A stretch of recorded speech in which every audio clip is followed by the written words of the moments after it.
Hello बच्चों, आज मैं आप लोगों को क्लास 8 की जो आपके पास लेटेस्ट एडिशन की आरटी शर्मा की बुक है ना, उसमें हमने अपना चैप्टर नंबर 16 फैक्टराइजेशन स्टार्ट किया हुआ है। तो आज की क्लास में 16.6 को ही आगे कंटिन्यू करेंगे। क्वेश्चन नंबर 16 से 15 तक के क्वेश्चन हमारे पास चैनल पे अपलोड है। इसमें आपसे कह रहा है फैक्टराइज करना है। तो अगर आप ध्यान से देखो, वैसे तो कोई आइडेंटिटी इसमें लग नहीं रही, तो मैंने क्या किया यहाँ पर ना, जो ये बीच वाला नंबर है इसको स्प्लिट कर दिया। 3x+2 और 3x+2 लिख दिया इसको। प्लस का 9 ऐसी लिख सकती हूँ। जब इन दोनों को प्लस करूंगी तो वापसी यही नंबर आ रहे हैं, है ना। अब उसके बाद मैंने क्या किया, यहाँ पेयरिंग कर दी। इन दोनों का एक पेयर और इन दोनों का एक पेयर। यहाँ से x+2 कॉमन ले लिया, तो एक x+2 बचा और यहाँ 3 बचा।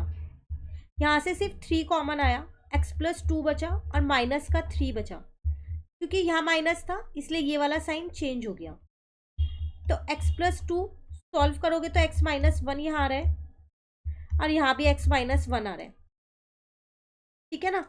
अब अगर आप आगे यहाँ पर देखो तो x-1 कॉमन ले लिया, तो x+2 -3 अंदर बचा। ये भी बाहर चला गया, ये भी बाहर चला गया। तो x-1 और x-1 ये आपका हो गया यहाँ पर फैक्टराइज। क्लियर है। अब नेक्स्ट क्वेश्चन नंबर 17 है हमारे पास। यहाँ देखो, यहाँ भी 4 टर्म आपको दे रखे हैं। इसे आप आसानी से कर सकते हो। इन 3 टर्म्स का पेयर बना सकते हो, क्योंकि PQ यहाँ पर है, इसके साथ यही दोनों नंबर्स लोगे। तो 25 को 5 का स्क्वायर लिख दिया और इसको एक ब्रैकेट में रख लिया मैंने। बाहर माइनस था इसलिए मैंने अंदर के सारे साइन चेंज कर दिए। अब यहाँ पर मेरे पास ये a+b के होल स्क्वायर की आइडेंटिटी बन गई, जिसको हम p+q का होल स्क्वायर यहाँ लिखेंगे।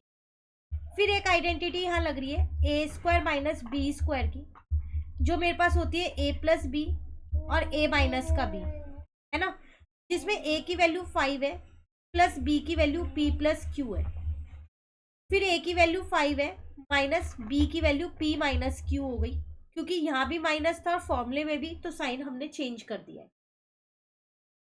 क्लियर है। तो ये था आपके पास क्वेश्चन नंबर 17 जो हमारा कंप्लीट हो गया। चलिए अब आते हैं हम अपने क्वेश्चन 18 पे। अगेन 4 टर्म्स दे रखी है, तो कौन सी 3 टर्म्स एक साथ लेंगे, ये तीनों, क्योंकि xy वाली टर्म्स है, a वाले को अलग छोड़ दिया। तो a² प्लस इसको लिख दिया b² माइनस इसको लिख दिया मैंने 2ab, ठीक है। और इसको लिख दिया 5a का होल स्क्वायर। तो ये बन गई मेरे पास a - b के होल स्क्वायर की आइडेंटिटी, और यहाँ पर माइनस का 5a² ऐसी है। साइड में आइडेंटिटी लिख रही हूं मैं ताकि आपको कोई कंफ्यूजन ना हो। तो यहाँ आ जाएगा a - b का होल स्क्वायर। क्लियर है। अब फिर एक और आइडेंटिटी लग रही है a² - b² की, जो मेरे पास होती है a+b और a- का b, जिसमें a की वैल्यू मेरे पास ये है प्लस b की वैल्यू मेरे पास ये है, देन a की वैल्यू मेरे पास ये है माइनस b की वैल्यू ये है। Clear question 18। चलिए आते हैं क्वेश्चन 19 पे। अगेन हमें 4 टर्म्स दे रखी है। अब क्वेश्चन 19 में भी हमें 4 टर्म्स दे रखी है, तो हम इन्हीं तीनों टर्म को लेंगे, क्योंकि ए बी इनके साथ ही ये तीनों में एक है। 49 को 7 का स्क्वायर लिख दिया। पहले यहाँ पर ब्रैकेट में इन्हें लिखा, तो बाहर माइनस था, अंदर के साइन को चेंज किया है पहले।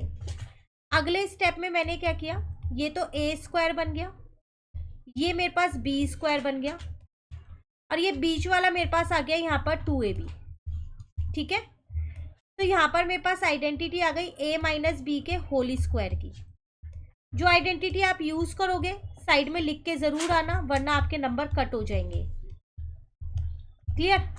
अब फिर एक और आइडेंटिटी लगाऊंगी a² - b² की, जो मेरे पास होती है a+b और a- का b, जिसमें a की वैल्यू 7 है प्लस b की वैल्यू a-4b है, देन a की वैल्यू 7 है माइनस b की वैल्यू a+4b हो जाएगी। अब क्योंकि फॉर्मूले में माइनस था, यहाँ माइनस था, साइन चेंज हो गया।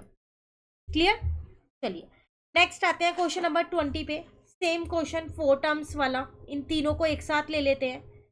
तो a² माइनस का इसको b² बनाएंगे हम, और ये 2ab बनाएंगे, ये b² बन जाएगा, ठीक है ना। और इसको लिख देंगे 5c का होल स्क्वायर। तो ये हो जाएगा a माइनस बी का होल स्क्वायर, यहाँ पर आ गया माइनस का 5c का होल स्क्वायर। फिर a square minus b square की आइडेंटिटी यहाँ लग रही है, जो मेरे पास होती है a प्लस बी और a माइनस का b। a की वैल्यू मेरे पास ये है प्लस b की वैल्यू ये है, देन a की वैल्यू मेरे पास ये है माइनस b की वैल्यू ये है। हो गया फैक्टराइज।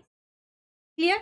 आज 20 तक के क्वेश्चंस कर लिए हैं, आगे के क्वेश्चंस अभी रहते हैं, उन्हें नेक्स्ट क्लास में करवाऊंगी। नेक्स्ट क्लास में ये एक्सरसाइज पूरी कंप्लीट हो जाएगी। Thank you.